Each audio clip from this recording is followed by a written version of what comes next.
با آغاز موج تازه بازگشت و اخراج مهاجرین افغان از ایران، زنان بسیاری با دستان خالی، خاطرات تلخ و چشم به آینده نامعلوم وارد کشور شدند. اما در دل این دشواری‌ها، یک زن در هرات با ایجاد کارگاه خیاطی برای دست کم 50 تن از این زنان زمینه کار را فراهم کرده است.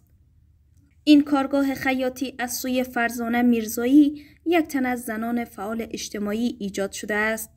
زنی که با یک ابتکار ساده اما اثرگذار دریچه نو به سوی امید برای ده‌ها زن باز کرده است. همه روزه از ساعت 7:30 صبح که کارگاه وا میشه، باور کنیم همه کسایی که از ایران آمدن هم اشتراک میکنن که اینجا مؤسسه آیا کمک میدن.